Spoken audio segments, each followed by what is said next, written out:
આજે કોંગ્રેસની ટીમ દ્વારા રાજકોટ શહેર પોલીસ કમિશનરને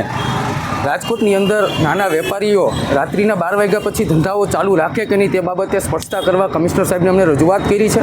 રાજ્ય સરકારે નાના વેપારીઓ દિવસ રાત મહેનત કરી અને પોતાનું ગુજરાન સારી રીતના ચલાવી શકે માટે 24 કલાક ધંધો કરવા માટેની છૂટ આપવામાં આવેલ છે। એ જ વાત દોહરાવતા રાજ્યના પોલીસ વડા વિકાસ સહાય જ્યારે રાજકોટમાં આવેલા ત્યારે સ્પષ્ટતાપૂર્વક કીધેલું કે રાજ્યનો દરેક નાગરિક રાત્રિના હરીફરી શકે અને દરેક નાગરિક રાત્રિના ધંધો પોતાની સારી રીતના કરી શકે માટે પોલીસ તંત્ર સક્ષમ છે। પરંતુ છેલ્લા અઠવાડિયાથી રાજકોટની અંદર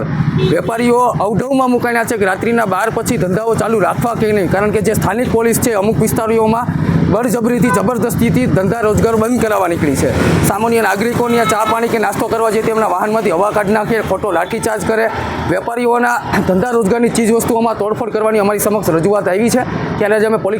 પોલીસ કમિશનર સાહેબ પુરાવા સહિત આજે રજૂઆત કરી છે કે તમે લુખા તત્વો અને અસામાજિક તત્વો ઉપર કડકાઈભર્યું વલણ દર્શાવો, તેમાં અમારું કોઈ જાતનો વિરોધ નથી, એમાં સમર્થન જ હોય, પરંતુ તેની સાથે સાથે સામાન્ય નાગરિકો અને નાના વેપારીઓને કોઈ પણ જાતનો અન્યાય ન થાય તેની જવાબદારી પોલીસ તંત્રની છે। અનેક જગ્યાએ પોલીસ રક્ષક જ ભક્ષક બનતી હોય તેવા અમારી પાસે પુરાવા આવ્યા છે કે રાત્રે દારૂના નશાની અંદર PCR વાહન ચાલકો દબંગાઈથી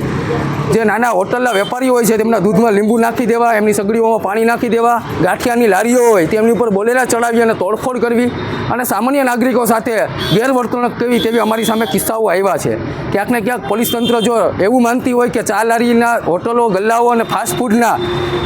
સ્ટોલો જો બંધ કરવાથી ગુનાખોરી અટકતી હોય તો પોલીસ કમિશનરશ્રીએ સ્પષ્ટતાપૂર્વક એક પરિપત્ર અને જાહેરનામું કરવું છે। કોઈપણ પરિપત્ર અને સ્પષ્ટતાપૂર્વક જાહેરનામા વગર પોલીસ પોતાની રીતના મનસ્વીતા દાખી અને નાના વેપારીઓ સાથે ગોળ અને ખોળની નીતિ અપનાવતી હોય। રાજકોટ શહેરની અંદર અનેક પોલીસ કર્મીઓની હોટલોમાં ભાગીદારી છે, અનેક પોતાની ખાનગી માલિકીની છે, તો ત્યાં કેમ 24 કલાક ચાલુ રહે? ત્યાં તો અનેક અસામાજિક તત્વોનો અડ્ડો છે। તેમ છતાંય માત્ર ને માત્ર નાના વેપારીઓને આવી રીતના હેરાનગત કરતા હોય એ સમસ્યાને લઈને જ આજે અમે સાહેબને રજૂઆત કરવાના છે કે જે પણ નિયમ કરો એ તમામ